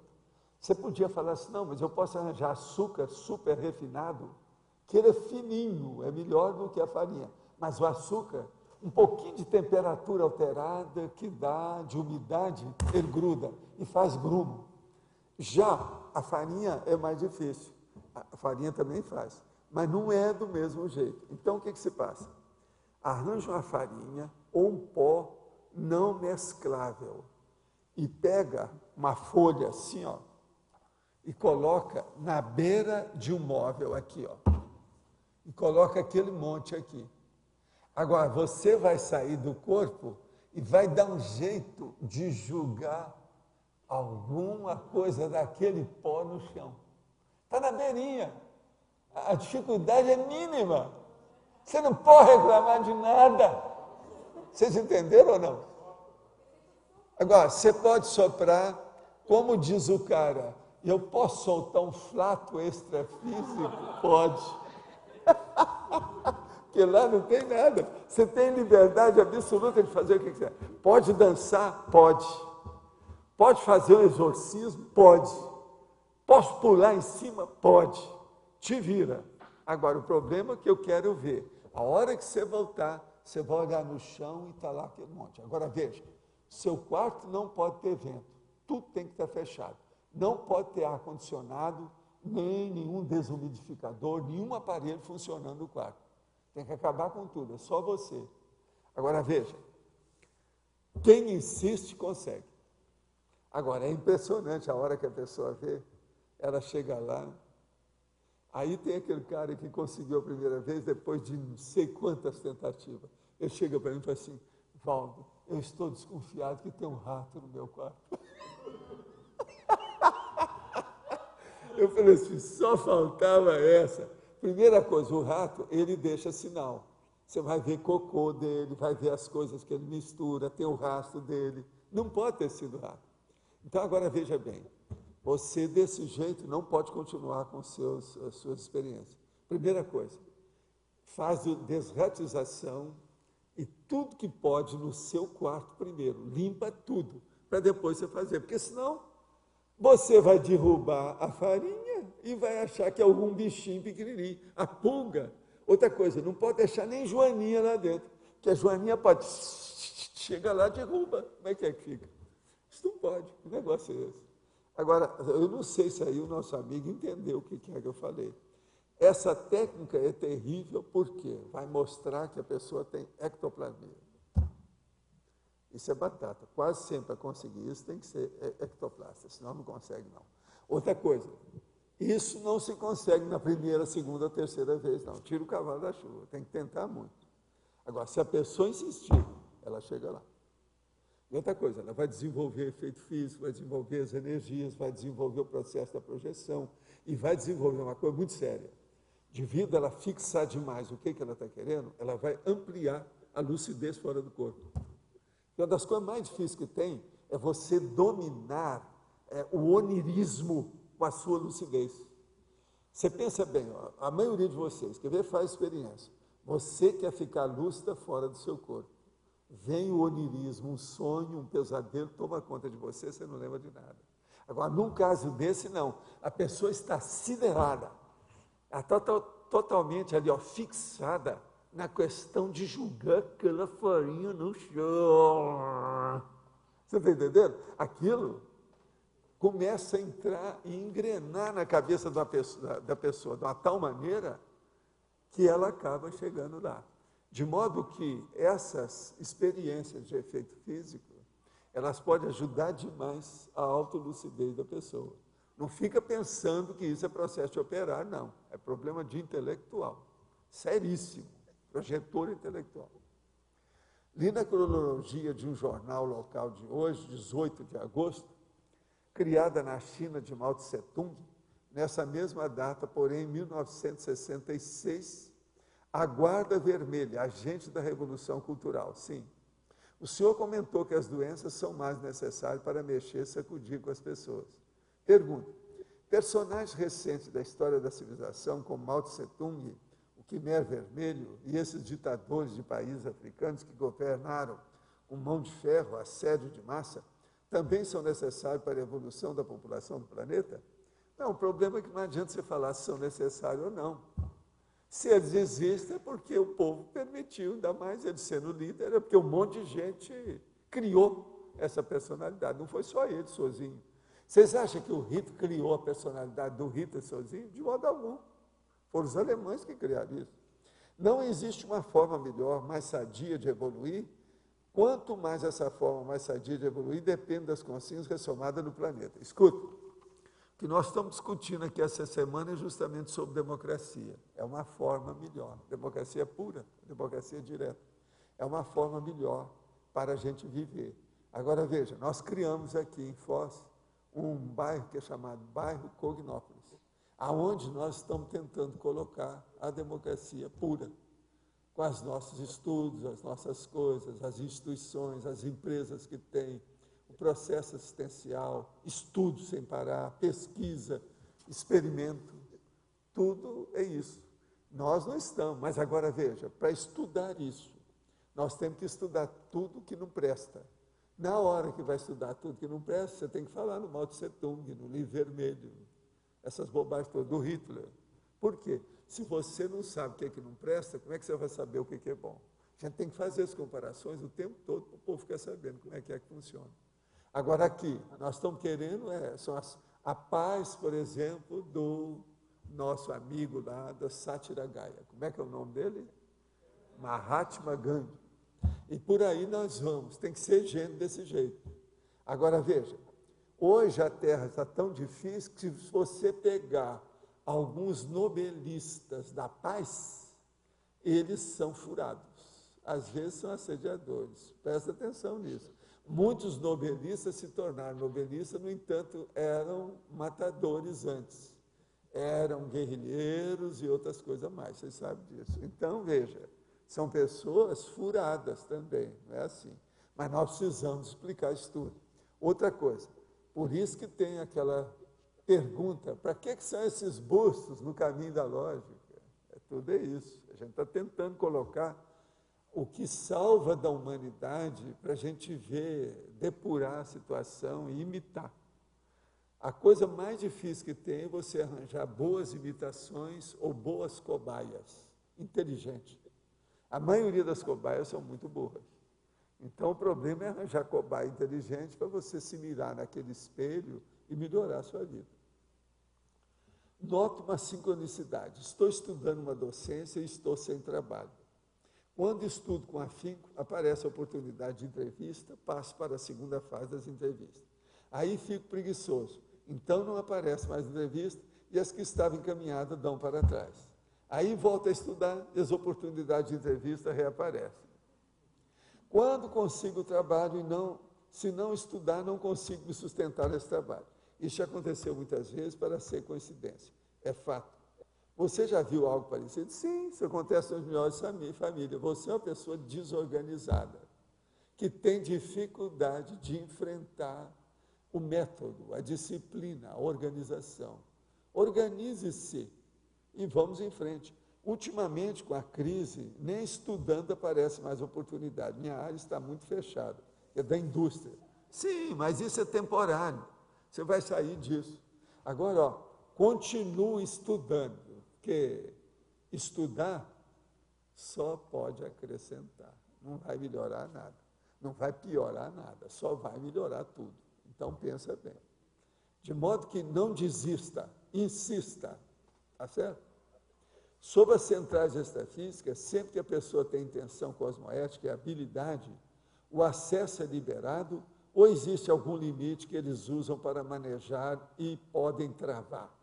O que eu queria saber é se a pessoa pode sugar a energia delas à vontade, ao modo de uma fonte imanente, ou ela sempre regula a vazão da energia. Não, eles estão lá, aquilo é aberto, é igual o mar. O mar está para você, você pode tirar à vontade, a água que você queira. Agora, o que falta é que a pessoa vai tirar a água do mar e se afoga nele. Olha bem o que você vai fazer com as energias, se é que é a energia que você está tirando. Mas um caso desse, quando você está em dúvida, é melhor você acessar a central extrafísica da verdade, né? É melhor do que a da energia. Como podemos melhorar nosso detalhismo quanto às percepções e autopercepções, tendo em vista que o detalhismo tem relação com a sincronicidade? Qual tipo de detalhismo deve ser priorizado e merece mais atenção no meu caso? Olha, eu te conheço. No seu caso, a primeira coisa que tem é o seguinte: cadê seu livro? Você sabe quem é que está falando? Cláudio Monteiro. E ele depois ali, Cláudio Monteiro Foz. De modo que é para a gente reclamar. Você não é jornalista, você escreve muito bem, você entende tudo. Cadê o meu livro? Não é o seu livro, é o meu. Cadê aquele livro? Cadê o meu exemplar? Ô, Luiz, vamos em frente, Luiz, faz favor. Com relação ao que o senhor estava falando do Bosano, do estudo dele das sincronicidades, eu queria entender melhor o que acontece, por exemplo, quando a pessoa morre e o relógio para. Por exemplo, meu avô, teve um avô meu que morreu às Pois é, o que eu 3h15 estava e às falando aí. 3h15 o relógio parou. É o fenômeno na hora da morte. Aquilo é a projeção do adeus, quase sempre. O seu avô ou alguém ligado a ele esteve lá para dar a mensagem do adeus para a pessoa. Ah, tá. Mas Entendeu? é a energia da pessoa que daí causa o Quase sempre fenômeno? tem a energia da pessoa, porque senão aquilo, o fenômeno diz respeito a ela. Então, ela entra nisso, indubitavelmente, indiscutivelmente. Agora, ó, às vezes, é algum objeto da pessoa, não é só retrato, não. Era o relógio dele. Pois é, o relógio para, o portrê, quer dizer, a pintura dele cai da parede. Você está entendendo? São coisas assim. O retrato, por exemplo, que estava dentro de um portrê segurado assim em cima da mesa, ele cai no chão sem ninguém ver. Isso tudo são fenômenos físicos feitos pela projeção do adeus. Então a pessoa está se despedindo. Agora, eu gosto mais das projeções diretas, né? Igual a monja, por exemplo, foi uma senhora projeção do adeus. Na hora que ela morreu lá, ela apareceu para mim e disse: olha, não espere agora, porque eu vou sumir por uma boa temporada. Não vou aparecer. Ela, na telepatia dela, falou assim, toda, sabe, aberta. Ela falou assim, porque já pensou se ela chegasse séria para falar comigo? Ia ser chato. Então ela falou toda suave para eu levar aquilo na esportiva da história. Eu disse: não, está tudo bem. Budilac. Mas ela veio. Aquilo foi impressionante. A projeção do adeus dela foi a maior que eu já, nessa vida que eu senti, que eu vivenciei. Uma coisa impressionante. Eu vi outras pessoas assim. Tinha pessoa que, muito esquisita, que eu via a pessoa, assim, essa pessoa não está doente, não tem nada. Ela está viva. O que ela está fazendo aqui? Será que ela morreu? Eu ia olhar, a pessoa tinha morrido justamente naquele horário que ela esteve lá comigo. Agora, veja, outra projeção do adeus. Tem um caso sério que envolveu a mulher, tudo. O Sérgio Muscoff. O negócio foi impressionante aquilo. E outra coisa, era pouco tempo depois da morte. Muito pouco tempo. Eles estavam acertando os negócios dele lá. E ele apareceu com a corda toda. Com gente junto, tudo. Alto nível. Mas o que você quer No falar? caso dessa projeção do adeus, que não é a pessoa que apareceu, é alguém, né, ligado. O dessomante, ele tem algum nível de lucidez sempre ou não necessariamente? Não, nem sempre ele tem. Por quê? Por causa dos processos da própria tragédia da dessoma, né? O choque biológico da dessoma. Às vezes há um problema ali, por exemplo, de doença, alguma coisa na cabeça, algum troço nesse sentido. Agora, às vezes a pessoa, por exemplo, igual o Sérgio, que tinha um problema na cabeça, e ele apareceu lá totalmente consciente. Então, você veja, não é fácil isso. Isso aí é... O caso do Sérgio, por exemplo, eu considero singular, não é fácil, isso não é todo dia. Eu, quando vi aquilo, examinei tudo, falei assim, será que eu vou ver algum outro caso igual a esse nessa minha vida? Vai ser difícil. Não é fácil, não. Agora, eu vi algumas coisas, assim, ó, com o tempo, tem uma opção de coisa por causa da aparição, assim, da turma que aparece. Igual o caso da minha tia. Primeiro eu estava fora do Brasil, Estados Unidos, quando ela aparece para mim, totalmente lúcida, com alto nível. Depois ela começou a aparecer aqui para mim, depois que eu vim para fora, já várias vezes. Depois ela trouxe o marido dela junto com ela, quer dizer, eu vi direitinho o avanço do trabalho, do serviço dela extrafísico, entende? Isso é muito bom. Agora, a minha tia era uma pessoa intrinsecamente boa, muito boa, você está entendendo? Mas ela também é o seguinte, ela não fazia muita força na situação, entende? Ela era um pouco obesa, então tudo era mais devagar, as coisas dela todas. Mas ela tinha um processo de ajudar todo mundo, ajudar muita gente ao modo dela. E gostava de fazer construção. Está sempre ampliando as coisas. Agora, isso tudo é um processo de temperamento, né? Às vezes varia. Depende do temperamento da pessoa também. Uma coisa é certa, uma pessoa mais comunicativa, ela tem mais predisposição para ter o fenômeno da projeção da Deus. Comunicativa. Outra coisa, uma pessoa mesmo que não seja muito comunicativa, mas se ela tem intimidade com o receptor, ela também tem predisposição para a projeção da Deus. Você entendeu, né? O caso do Sérgio, por exemplo, comigo, ele não era uma pessoa que se abria muito, mas ele tinha muita coisa comigo. A gente de vez em quando conversava só nós dois, muita coisa. Entende? Independente da família dele, todo mundo, só nós. Tinha muito disso. Então isso aí deve ter influenciado. É como se ele, quando ele veio para falar comigo lá, eu quis transmitir logo para a Janete. Ele telefonou para ela, aquela coisa toda. Mas o problema todo é que ele queria era mostrar o que é que eu fiz com ele. Você está entendendo? Sobre isso foi o máximo. Eu reconheci a coisa, fiquei calado na minha, né? Mas o que ele queria era isso. Ele queria dizer para mim, foi essa a mensagem dele para mim: ó, Valdo, todo o esforço que você fez comigo, eu estou mostrando para você que valeu a pena. Você não perdeu o seu tempo. Agora, eu fiquei quieto, né, na minha, não falei nada disso que nem eu estou falando agora, que já faz muitos anos e tal. Entende? Mas eu sabia, foi essa a mensagem que ele deu para mim. O povo todo perguntou, mas o que ele falou? Não, ele falou que está tudo em paz, etc. Mas o problema foi esse. E outra coisa, havia duas consciências com ele, uma de cada lado.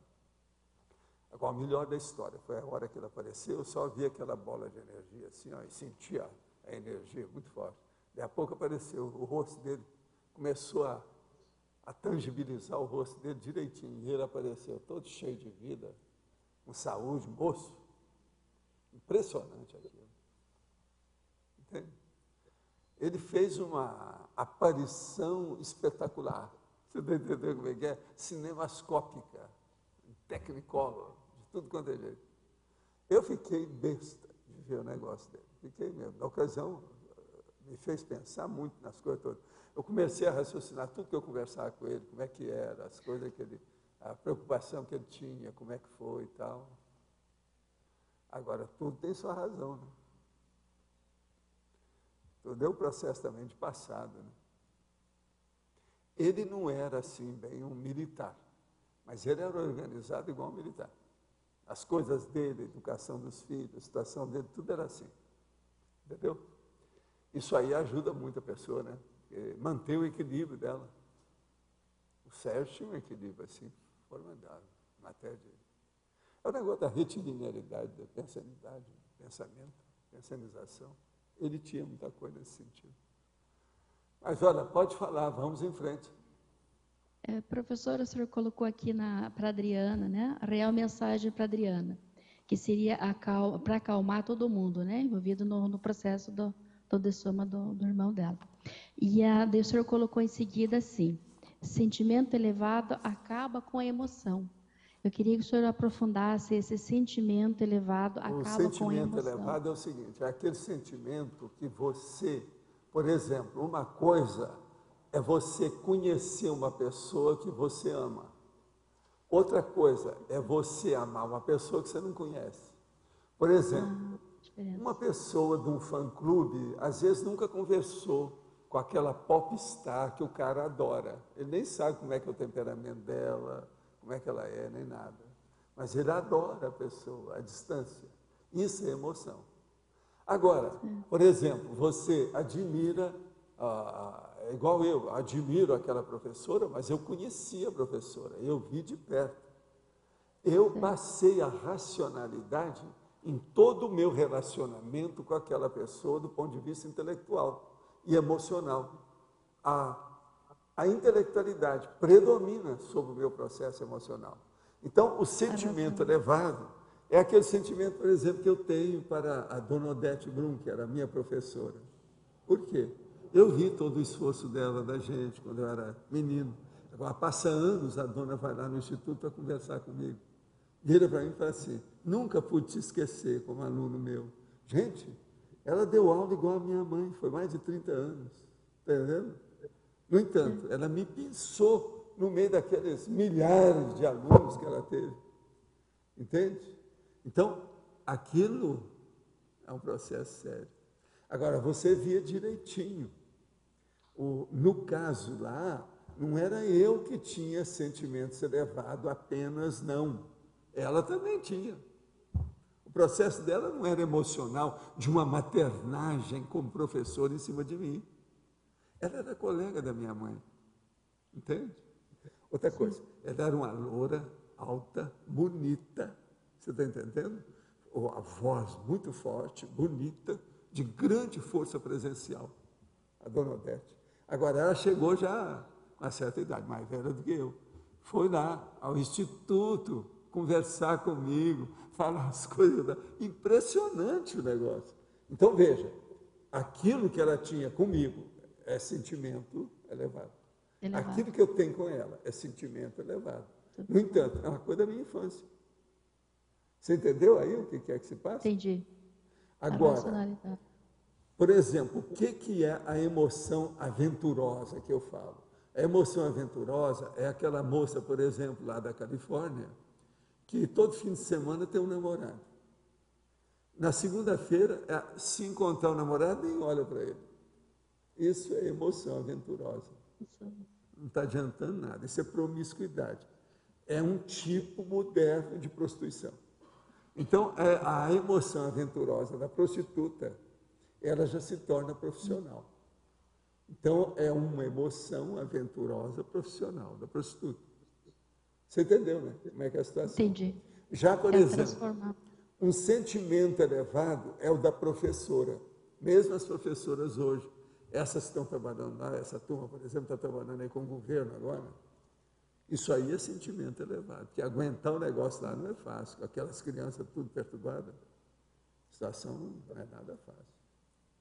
E outra coisa, ali tem a administração, a diretora, a professora que está lá, o aluno, as outras que estão trabalhando, tem todo um contexto complexo ali de processo. Se a pessoa não tiver sentimento elevado nisso, se ela tiver emoção, ela está no buraco, não dá certo, nunca. Ela não progride, não caminha. E outra coisa, ela não vai ajudar as crianças. Certo, obrigada. Esse é o caminho. Mas então, quem é que está aí com o processo aqui? Você está entendendo tudo que eu falei? Vocês dois, ultimamente, estão um pouco calados. Vocês não estão com gripe A, não, né?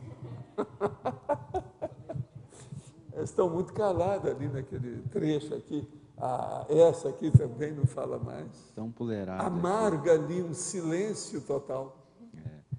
O Valdo, aqui na página 67, no item categoria, você poderia dar uma aprofundada nisso aqui? Categorias. Em função da holocarmologia, esta é a categoria da sincronicidade complexa, intraconsciencial, intrassomática e egocármica.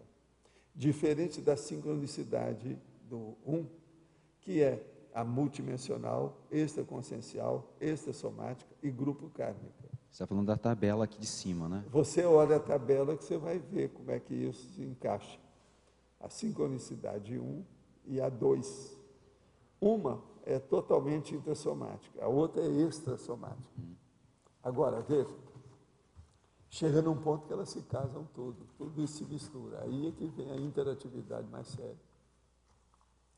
E essas coisas ocorrem. A sincronicidade, elas são mais comuns do que nós supomos, mas elas são mais difíceis de ser detectadas, identificadas e, vamos dizer, interpretadas corretamente como mensagem parafenomênica. O que você queria falar? Você podia falar um pouco mais sobre a questão do autoassédio instintual? O que é isso exatamente? O autoassédio o quê? A questão dos instintos em relação ao autoassédio. Assim, queria entender melhor a diferença disso para as emoções em geral, ou se é parecido. O senhor falou da influência, né, dos instintos no autoassédio. A influência de quê? Do destino? Instintos. Dos instintos. Escuta. O problema todo é o seguinte, a questão de instinto é a base da nossa formação evolutiva. Todo mundo se forma através dos instintos. Agora, muitos de nós ainda somos escravos dos nossos instintos. A gente ainda não evoluiu a um nível que nós nos libertamos, ainda somos dentro da escravatura do instinto. Agora, a partir disso, então, o processo instintual, ele quase que predomina dentro das manifestações sincrônicas de interatividade da nossa vida atual. Entende? Então, vem pelo instinto, vem pelas coisas, muita coisa às vezes é emocional. Agora, às vezes, uma ou outra pessoa vê e chama isso tudo de coincidência. Mas o problema todo é que lá no fundo tem a sincronicidade atuante dentro do processo. O problema é a pessoa ver como, de que modo. Agora, uma coisa muito séria na questão de instinto. Nós todos somos conscientes, mas a consciência, mesmo querendo ou não, consciente ou não, ela está sempre funcionando em várias dimensões. Ela não está só nessa. Ela é multidimensional. Na hora que ela é multidimensional, se ela é muito baseada no instinto, as sincronicidades que for ocorrer com ela vão ser muito ainda baratosféricas. Muito assim, crosta a crosta, muito terra a terra, muito, você está entendendo? De uma troposfera baixa, rolo, rasa, entende? Rastaquera, como a gente chama. Então, isso aí é o óbvio. Numa condição dessa, uma boa parte das sincronicidades que ocorrem com a maioria das pessoas, nem é bom mesmo estudar, porque não tem muito valor. Você está entendendo? Não vale a pena. Agora, na hora que você começa a colocar lucidez nos seus interesses, nas suas intenções, que há lucidez, por exemplo, cosmoética dentro da sua vida, você começa a alterar a organização da sua vida para melhor. Aí tudo muda de figura, porque você vai atrair melhores agentes sincrônicos, que antes você estava atraindo só agentes negativos. Aí a vida vale a pena. Então, por isso que eu falo, no nosso nível, devido ao curso intermissivo e a intenção de reciclagem que nós procuramos imprimir na nossa vida, isso melhora a sincronicidade. Entende? O problema de reciclar, que é a renovação. Se a pessoa está para renovar, a situação vai melhorar. É renovação, é reciclagem. Então, há uma melhoria no assunto. Aí as sincronicidades são melhores.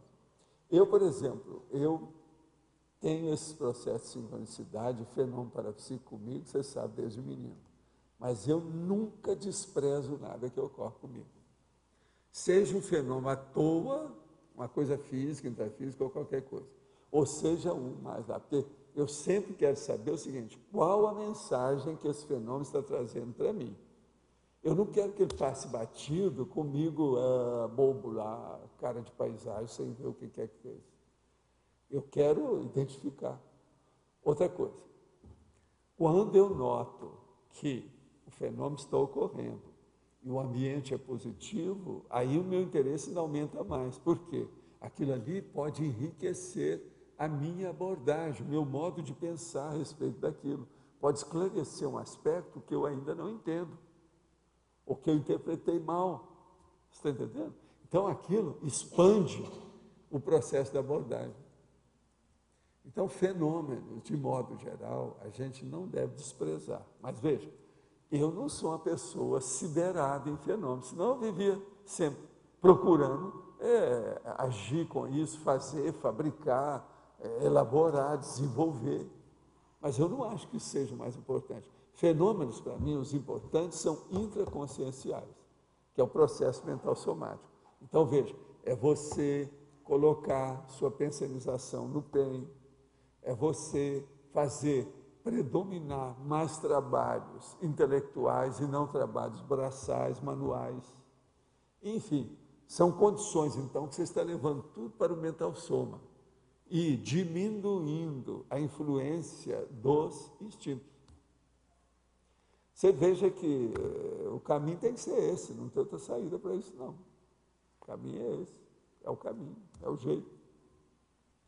Agora, se você for olhar em matéria de, vamos dizer, escolha, de seletividade, o que nós fazemos na Conscienciologia é o melhor que tem. Arranja alguma coisa melhor do que isso.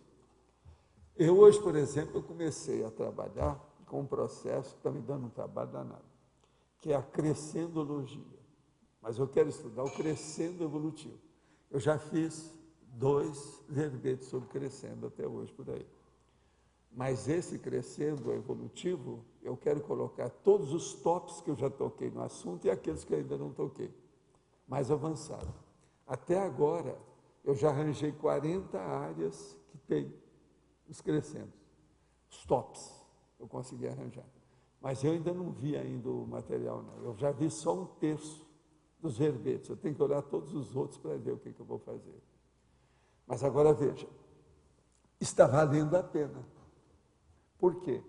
Esse verbete, por exemplo, ele vai dar uma visão de conjunto para quem for interessado, impressionante em matéria de crescendo. A pessoa vai entender isso muito mais do que tudo que eu já escrevi. Agora dá trabalho, mas vale a pena. São aqueles verbetes que às vezes eu demoro, 2, 3 dias para fazer, porque não tem outro jeito. Agora, tudo por causa dessa listagem. Eu já tenho até agora 40, eu não sei quantos. Pode ser que eu vou conseguir 50, 60, não sei. Depende do que é. Agora, o crescendo é muito importante para mostrar o processo da evolução, do aperfeiçoamento da pessoa, o progresso que ela tem, a progressão que ela está obtendo naquilo que ela faz. E eu estou dando os crescendos tops, todos aqueles que são possíveis. O verbete na estrutura dele já está praticamente pronto. Só falta mesmo a elaboração desse enriquecimento da argumentação. Entende? Agora aqui outra pergunta. Fiquei preocupada com a gripe suína porque meu filho é uma criança PNE, portador de necessidade especial. Todo lugar que vou ao sair tem uma pessoa gripada para me atender. Isso sou eu que estou atraindo? Ela é de Pelotas, no Rio Grande do Sul. O melhor é você ficar em casa, não sai não, senão vai dar problema. Pelotas está assim, de gente com gripe, pelo que os jornais falaram aí, o Rio Grande do Sul, lá perto, né? A situação não é boa não. Agora, o caso é o seguinte, não é você que está atraindo não, é a gripe que está ainda pegando gente, o problema todo é esse. Agora, nós estamos torcendo para que o término aqui do inverno melhore. A primavera começa oficialmente no dia 22 de setembro, quer dizer, daqui um mês. Mas já está no finzinho, né, o inverno. Então, isso aí vai ser bom. Só tem mais um mês de inverno, que ele seja quente, em favor de todo mundo, para reduzir o problema da gripe. Aí, então, Pelotas vai voltar à vida, não é isso? Caso sério isso aí. Gente, então, os nossos comerciais, por favor. Obrigada. As pontuações da tertúlia de hoje foram 21 votos online, 17 perguntas respondidas online, 16 perguntas presenciais e 26 assinaturas no livro de presença. A eleição do verbete para amanhã: Auschwitz, balonismo, barriga de aluguel, basbaquice, base da conscienciologia, base extrafísica, base intrafísica, conceito cósmico, consim trancada, elitismo cultural, expressão intercambiável, interpretação seletiva, inversão interassistencial, linguagem denotativa, mini-sincronicidade, parasincronicidade, reciclogenia.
O verbete vencedor para amanhã é mini sincronicidade com 12 votos. Obrigada e boa tarde a todos.